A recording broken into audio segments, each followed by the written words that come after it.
Olá, pessoal, tudo bem?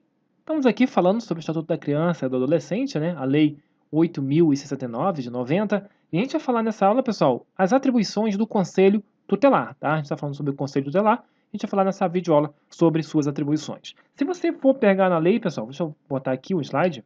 Se você for pegar lá na lei, vai estar bem complicado de entender porque as atribuições do Conselho Tutelar, por diversas vezes, em vários dispositivos, né? Em vários incisos, eles nos remetem a outros artigos, a outros incisos, e isso traz uma certa dúvida.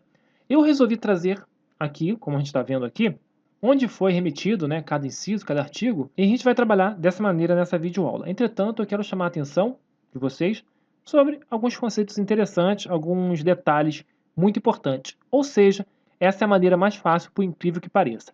Atribuições do Conselho Tutelar. O que o Conselho Tutelar faz, pessoal? E a gente vai ver aqui, ó. Temos o primeiro inciso que diz o seguinte: atender às crianças e adolescentes. Pessoal, nesse caso, ele atende às crianças e adolescentes nas hipóteses previstas no artigo 98 e 105. Pessoal, o que diz o artigo 98 e 105? De antemão, ó, a atribuição do Conselho Tutelar está no artigo 136. Tá? Então, quem quiser acompanhar, também está no artigo 136. Importante demais fazer uma leitura.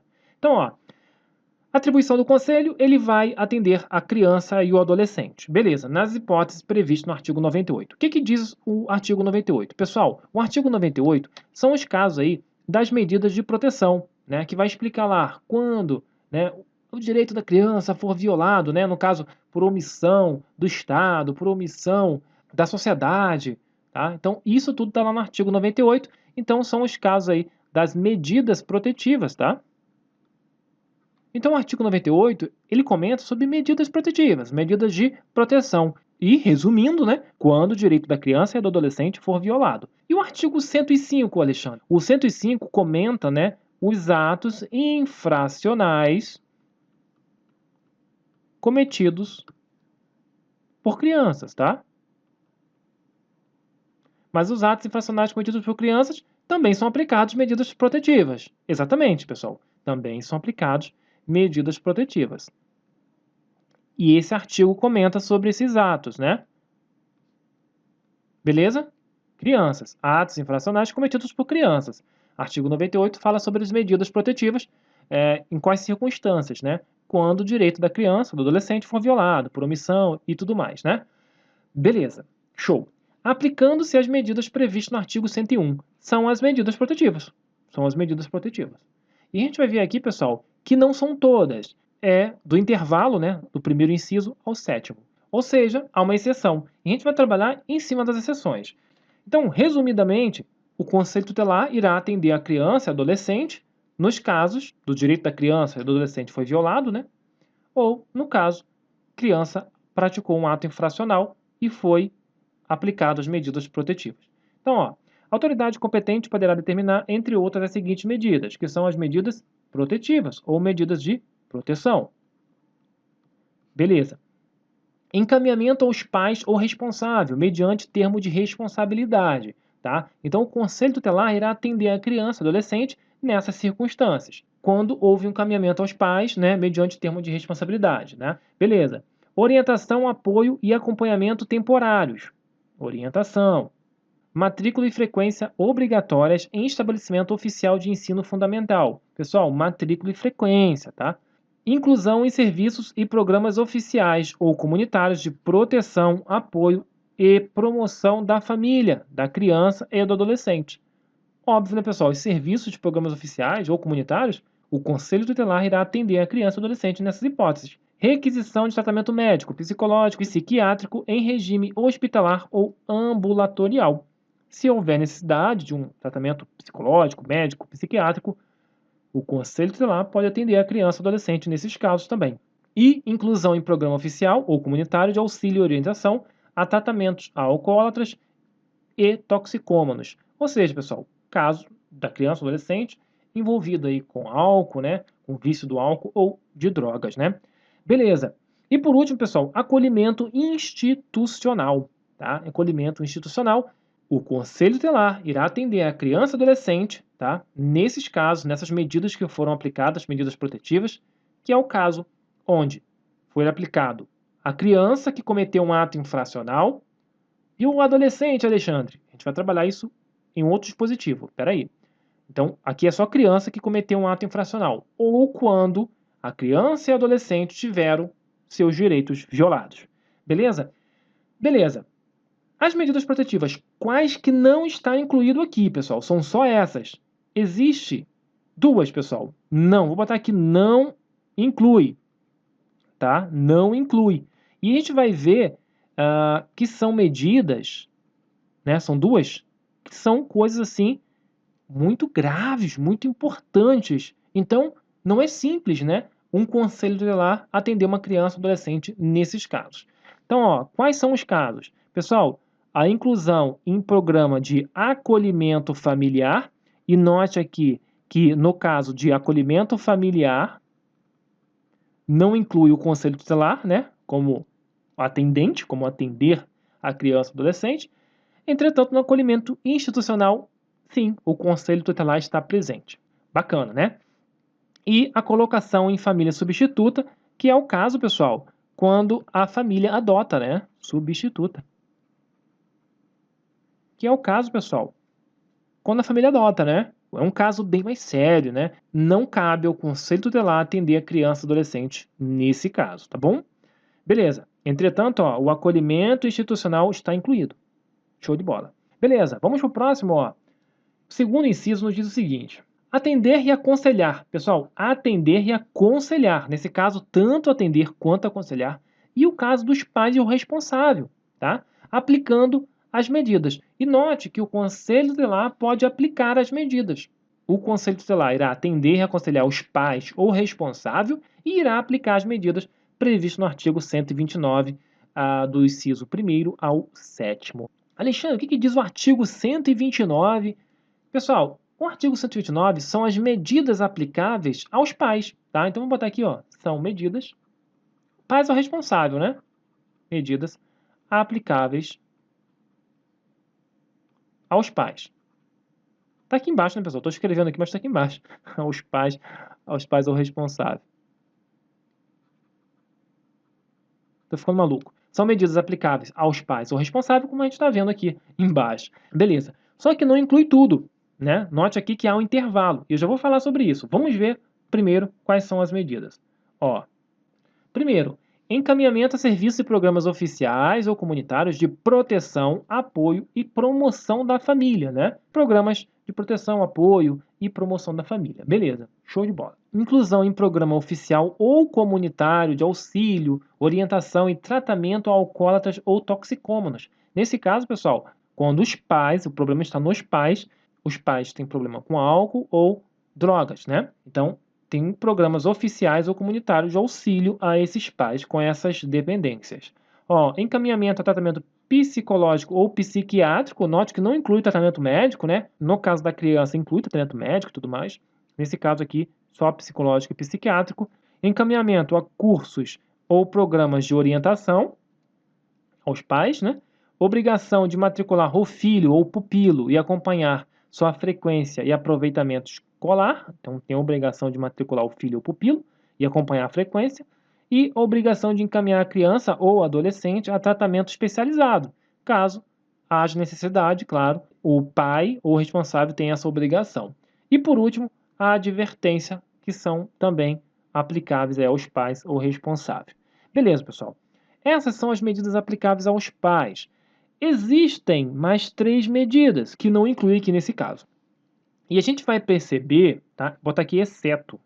E a gente vai perceber, pessoal, que são medidas mais graves, medidas que precisam de um processo judicial, como, por exemplo, ó, perda da guarda. Então, não cabe, tá? Não cabe, como atribuição do conselho, não é atribuição do conselho, somente o juiz pode decretar a perda da guarda, tá? A gente já teve aula sobre isso. Temos também a destituição da tutela. Ó, destituição da tutela. Quando a criança está com um tutor, né?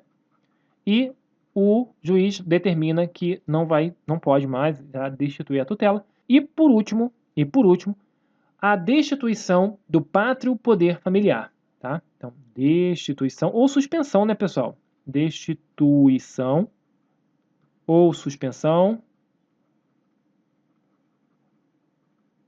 do pátrio poder familiar. Só vou escrever poder familiar, pessoal, mas está escrito pátrio, tá? Super normal. Isso devido a algumas leis antigas, né, que fala pátrio e tudo mais, mas tá dessa maneira mesmo, destituição ou suspensão do pátrio poder familiar. Esses casos aqui, exceto a perda da guarda, destituição da tutela e destituição ou suspensão do pátrio poder familiar, não cabe ao conselho tutelar, tá? Então não cabe, são as exceções. Beleza, pessoal? Então, não inclui a perda da guarda, não inclui a destituição da tutela, não inclui a destituição ou suspensão do pátrio poder familiar, tá? Deixando bem claro. Vamos para a próxima. O terceiro inciso traz o seguinte, ó, promover a execução, deixa eu botar aqui, promover a execução de suas decisões, né? Elas têm algumas decisões, o Conselho Tutelar, até porque ela é autônoma, ela não depende de ninguém. Podendo, para tanto, ó, requisitar serviços públicos nas áreas de saúde, educação, serviço social, previdência, trabalho e segurança. Então, o Conselho Tutelar pode requisitar esses serviços públicos, pessoal. São serviços básicos, né? Saúde, educação, serviço social, previdência, trabalho e segurança. São serviços básicos importantes. Então, o Conselho Tutelar pode requisitar esses serviços. A linha B, representar junto à autoridade judiciária nos casos de descumprimento injustificado de suas deliberações. Então, voltando aqui, ó, no caso, o Conselho Tutelar atendeu e aconselhou o pai, aplicou a medida de, sei lá, encaminhamento ao tratamento psicológico e psiquiátrico e não foi cumprido, houve o descumprimento, não cumpriu.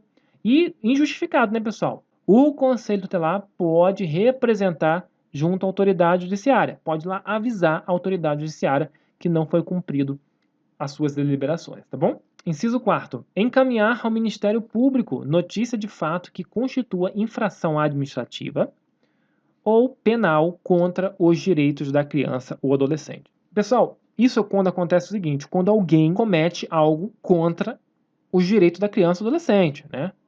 Ponto final.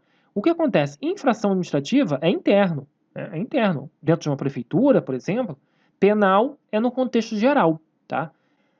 Encaminhar à autoridade judiciária os casos de sua competência, beleza, só diz isso mesmo, tá? E temos também aqui, ó, providenciar as medidas estabelecidas pela autoridade judiciária, dentre as previstas no artigo 101, do 1º ao 6º inciso, para o adolescente autor de ato infracional. Beleza, pessoal? Vamos ver aqui, vem comigo. É o seguinte, o Conselho Tutelar irá providenciar as medidas, tá, estabelecidas pela autoridade judiciária, ou seja, a autoridade judiciária, o juiz, foi lá, determinou para o adolescente autor de ato infracional. O adolescente, pessoal, ele cometeu um ato infracional. Então, são aplicáveis a ele as medidas socioeducativas. Beleza. Só que a gente já viu que podem ser aplicadas algumas medidas protetivas, né? A gente viu sobre isso. Isso vem lá do nosso ECA, né? O ECA comenta sobre isso, que pode ser aplicáveis, sim, as medidas protetivas quando o adolescente comete ato infracional. Então, ó, quando a autoridade judiciária decide, o Conselho Tutelar irá providenciar essas medidas. O que a gente vê no artigo 101 são as medidas protetivas, né? Medidas de proteção, tá? Medidas de proteção. Igual a gente viu no primeiro inciso, né? Só voltando aqui, ó, exatamente igual, ó, o artigo 101. Só que, veja bem, aqui vai até o 7º, aqui vai até o 6º, tá? Voltamos aqui, ó, até o 6º. Ou seja, nesse caso do adolescente que cometeu ato infracional, não entra o acolhimento institucional, tá? Nem o acolhimento familiar e nem a família substituta, tá? Então aqui é a mesma coisa, encaminhamento aos pais ou responsável, mediante termo de responsabilidade, orientação, apoio e acompanhamento temporários, matrícula e frequência obrigatórias em estabelecimento oficial de ensino fundamental, inclusão em serviços e programas oficiais ou comunitários de proteção à família, né, de promoção à família da criança ou do adolescente, a requisição de tratamento médico, psicológico, psiquiátrico em regime hospitalar ou ambulatorial e o tratamento a alcoólatras ou toxicômanos, né, se for o caso. Beleza. Não inclui, pessoal, ó, não inclui. No caso do adolescente que cometeu um ato infracional e a autoridade judiciária determinou para ele as medidas protetivas ao invés da medida socioeducativa, não vai incluir aqui nesse caso, né, no caso da atribuição do Conselho Tutelar, quando mencionar a atribuição do Conselho Tutelar, não inclui o acolhimento institucional,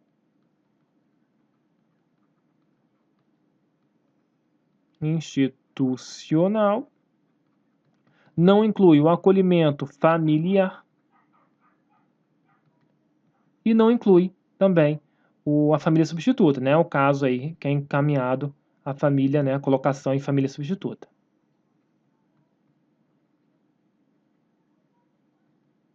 Qualquer coisa, pessoal, você volta a aula um pouquinho para a gente pegar novamente. Vamos lá. E por último, para a gente finalizar isso aqui, ó, existem outras atribuições que vem lá escrito bonitinho, né? Expedir notificações, né? O Conselho Tutelar pode expedir notificações, é uma de suas atribuições. Temos também requisitar certidões de nascimento e de óbito de criança ou adolescente quando necessário. Então, o Conselho Tutelar vai lá e requisita certidão de nascimento ou certidão de óbito quando necessário e também assessorar o Poder Executivo local, ou seja, a prefeitura, né, pessoal, na elaboração da proposta orçamentária para planos e programas de atendimento dos direitos da criança e do adolescente. Pessoal, a prefeitura ela elabora, né, algumas propostas orçamentárias e temos aqui a proposta orçamentária para planos e programas de atendimento dos direitos da criança e do adolescente, e é o Conselho Tutelar que assessora a prefeitura na elaboração dessa proposta orçamentária. 10º inciso, ó, representar em nome da pessoa e da família, olha pessoal, em nome da pessoa e da família, contra a violação dos direitos previstos no artigo 220, parágrafo 3º, inciso 2º da Constituição Federal. Pessoal, resumidamente, esses direitos são, né, aquela proteção, é um direito de proteção contra propagandas na rádio ou na TV, tá? Algumas propagandas ali, tem a faixa etária também. O Conselho Tutelar que irá representar a pessoa e a família, tá? Em nome da pessoa e da família, contra a violação desses direitos, né? Então não pode ser qualquer propaganda, existe a faixa etária, como eu disse, né? Resumidamente, são esses aí, beleza? É isso que diz a Constituição Federal. E representar ao Ministério Público para efeito das ações de perda ou suspensão do poder familiar. Pessoal, existe, né, a ação da perda ou suspensão do poder familiar e quem determina isso, é claro, é óbvio, que é o juiz. Beleza, Alexandre? E aqui eu quero salientar uma coisa, agora que a gente está mais por dentro, a perda, pessoal, é para sempre, tá? A suspensão pode ser temporária, tá bom? Então, o que é poder familiar? De novo aqui a gente nesse assunto. Poder familiar, direitos e deveres dos pais, né? Tanto do pai quanto da mãe. Tá? O direito que o pai e a mãe, o direito e o dever, né, tem sobre aquela criança, sobre aquele adolescente. Quando há a perda, pessoal, é para sempre, né? Isso acontece geralmente quando o filho, né, o adolescente ou a criança vai para uma adoção. Aí, nesse caso, é lógico que tem que ter a perda do poder familiar, né, da família natural, para ter uma nova família, que seria a família, né, que vai adotar. Beleza. A suspensão já é temporária. O juiz pode sim determinar a suspensão do poder familiar, né? E isso é temporário. Naquele tempo, naquele período, os pais não terão os direitos e deveres com aquela criança, né? Para com aquela criança. Então, show de bola. Então, quem irá representar o Ministério Público, os efeitos dessas ações, tanto da perda quanto da suspensão do poder familiar, será o Conselho Tutelar, após esgotadas as possibilidades de manutenção da criança ou adolescente junto à família natural. E aqui, pessoal, novamente insiste em dizer que só pode haver a perda, suspensão do poder familiar, quando não há mais possibilidades de manter a criança na família natural, na sua família, né, de sangue, né, grosso modo de sangue, beleza? E por último, para a gente terminar, promover e incentivar na comunidade, nos grupos profissionais, ações de divulgação e treinamento para o reconhecimento de sintomas de maus tratos em crianças e adolescentes. Então, ó, o Conselho Tutelar promove e incentiva tanto em comunidade como em grupos profissionais, como por exemplo, os paramédicos, né, o médico de um pronto-socorro, por exemplo, os enfermeiros, para que eles reconheçam esses sintomas de maus tratos em criança e adolescente. Então, cabe ao Conselho Tutelar promover e incentivar, né, a divulgação e o treinamento para reconhecer esses sintomas de maus tratos. Então, pessoal, isso que diz aí a respeito das atribuições do Conselho Tutelar foi uma aula longa, eu sei, mas são muitas informações e acaba nos remetendo a outros artigos que têm ainda mais informações e por isso a aula ficou um pouquinho longa. Pessoal, muito obrigado pelo carinho, tá? Se inscreva no nosso canal se você ainda não se inscreveu, a gente vai fazer muitas questões, mas muitas, tá? Se inscreva no nosso canal, tá aparecendo no nosso Instagram, nosso Facebook, segue a gente lá, algumas questões serão postadas lá também. Eu vejo então vocês na nossa próxima videoaula. Até lá, tchau, tchau.